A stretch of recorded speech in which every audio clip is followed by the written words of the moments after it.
la luz, tus manos criaron al tiempo. Si cantas le pones espejos al pan y hasta un cascabel al silencio. Sí, vivir de la literatura sería el non plus ultra de cada escritor. Sin embargo, no existe tal cosa. Vendría siendo un sobrevivir de la literatura. Y si además contamos con la lucha contra las editoriales a la que tenemos que enfrentarnos, o a la llamada política editorial, que no es más que un eufemismo de censura, podría decirse que sí, que vivir de la literatura se hace un poco difícil. Aún así creo que no existe mejor cosa que ser escritor. Vendría siendo como, no sé, una especie de dignificación. Tengo amigos que podrían inventar alguna bomba capaz de sacarle los huesos por la nariz a la gente. Sin embargo, mis amigos dedican sus vidas a luchar con las editoriales y el resto del tiempo hacen poemas impublicables. Ningún científico o ministro sabría lo que saben mis amigos, porque ellos se han educado en la plenitud de las cosas tal y como son, bellos y brutales. Comprendieron la esencia de la poesía alienígena, pero acordamos que hablar de ello era como bailar arquitectura. Cada dolor del mundo está en nosotros y es el mundo quien respira, quien digiere, quien sueña por nosotros. Somos tan susceptibles a su muerte como cerebros en un frasco de cristal expuestos al sol. Aún así, mis amigos se consideran afortunados por no atravesarse el corazón con una cuchara afilada, como lo haría cualquiera con un escorpión en la garganta. Todos los cerebros se juntan para tomar cerveza. Alguien podría especular que traman la construcción de una bomba increíble mientras ellos discuten japoneísmos. Yo creo que en la adversidad surgen las mejores obras. Digamos que la adversidad vendría a ser una especie de flora donde se conciben las mejores obras. El poeta vendría a aceptarse como una especie de, o tendría que aceptarse como una especie de masoquista en favor de crear una gran obra. Digamos que las obras más bellas nacen de la fealdad, digamos que nunca se escribió una oda a la libertad como cuando se escribió desde una prisión, ni se escribió tampoco una oda a la patria tan colosal como desde el exilio. Vendría siendo así. El escritor vendría a ser una especie de masoquista y tiene que aceptar este masoquismo en favor de su obra. Bernard C. King iba a ser el gran poeta de su siglo. Ya se habían suicidado los últimos románticos y los que no estaban en la cárcel por profanación de tumbas. Cerraba los ojos y podía vivir 100 vidas y describirlo con el verso más ágil, pero Bernard C. King nació en un poblado agrícola donde el asunto fundamental era la especulación meteorológica y quedó sepultado como un tubérculo y sus poemas fueron usados para envolver fiambres. Los temas en la literatura siempre han sido los mismos y siempre lo serán. Además, no están desligados unos de otros. La muerte, el amor, la política, la naturaleza, o la política naturaleza muerta del amor. Es lo mismo. Lo esencial, digamos que el aporte, está en la originalidad. ¿Eres original o no? Lo importante de los temas es la originalidad con que se traten. Es el aporte. Solo eso. Se suponía que R.S.A. fuera el padre del ensayo. Al nacer descubrió que el mundo era un perfecto instrumento de tortura.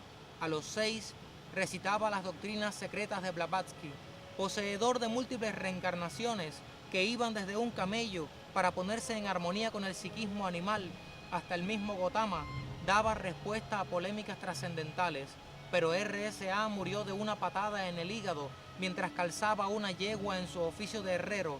Nadie pudo copiar sus oratorias.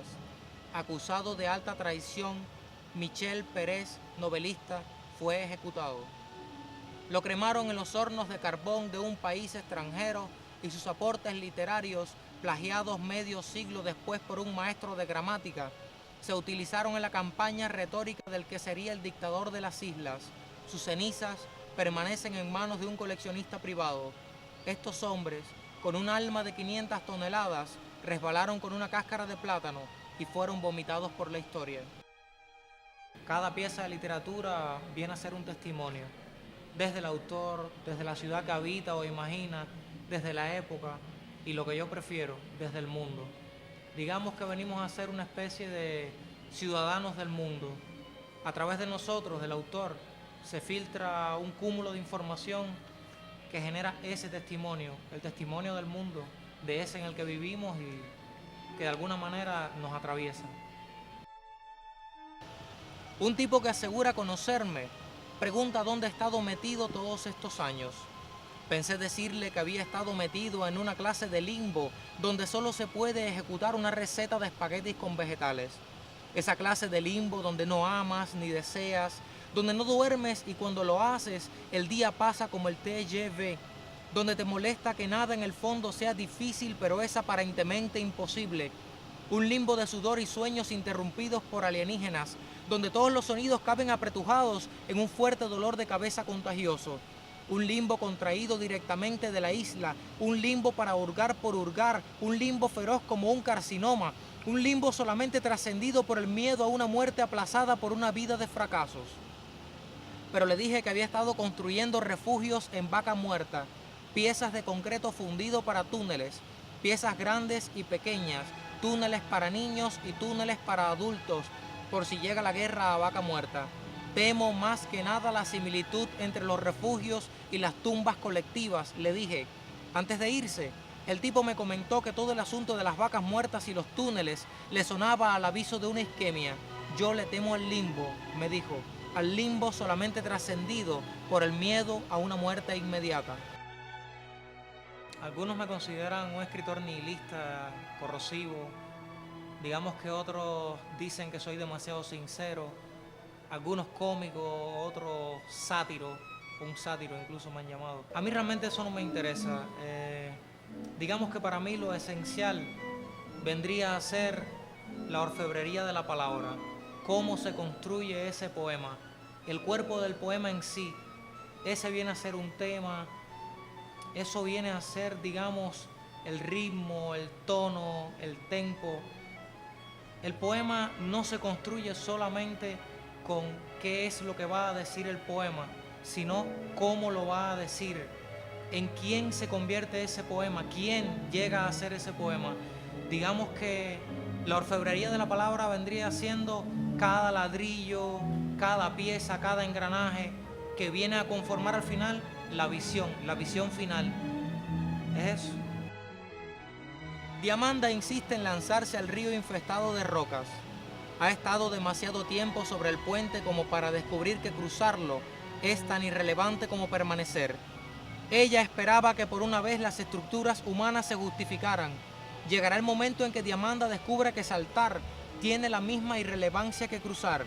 Es a causa del puente que ella conoce la frustración, aunque sin el puente surgiría otra sádica estructura.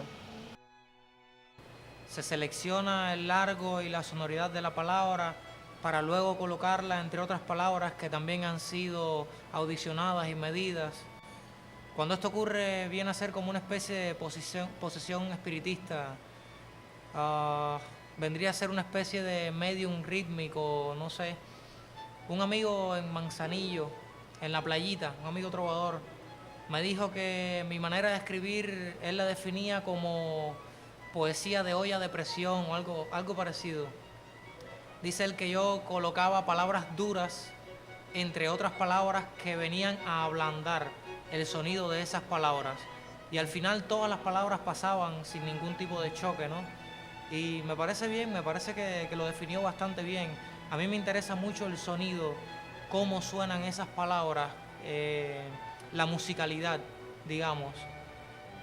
Ocurre así, es para mí sonido, todo eso es sonido.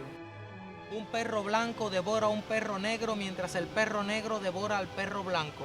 Dios devora al hombre y el hombre devora a Dios. El universo es una pulpa de huesos y sangre y nervios y carne que se revuelve en busca del alma. ¿Quién podría asegurar que esta cruda realidad no es todo cuanto existe? Yo he estado dentro del plano de los inéditos durante muchos años. Se puede decir que me he acostumbrado a escribir para que me escuchen y no para que me lean. Me he acostumbrado a públicos que escuchan mi poesía y por supuesto no a lectores. Pero aún así creo que sí, hay que respetar al lector. Y de alguna manera el lector también tiene un compromiso con el autor, porque cuando un lector llega a tu libro tiene que venir desprejuiciado, por supuesto, de contenidos y de formas. Si un lector llega a tu libro con, digamos, censuras en su cabeza, con maneras preconcebidas, en primer lugar, no va a digerir tu libro, por supuesto, y en segundo lugar, es tiempo perdido. Es tiempo perdido para ti y para él, aunque tú no estás en la misión de salvar a nadie, ¿no? No es tu misión salvar a ningún lector ni nada por el estilo. Sin embargo, digamos que es tiempo perdido porque la poesía, la literatura tiene al final un fin, y este fin, que al menos yo no lo he descubierto, ¿no?, responde al tiempo, y es tiempo que se pierde cuando uno hace algo, cuando uno llega a algo sin esta especie de libertad.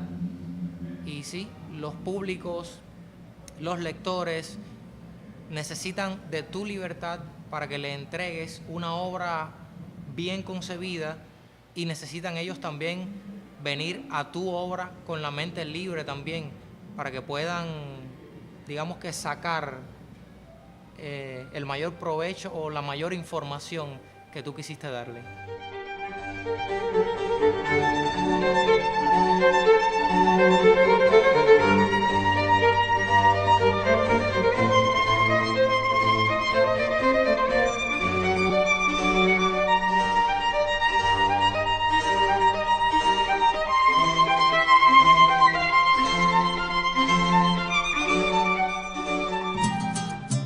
Porque la canción es como un vino viejo, y para el milagro se inventó al invierno. Tu voz me recuerda que existe la luz, tus manos criaron al tiempo. Si cantas le pones espejos al pan y hasta un cascabel al silencio.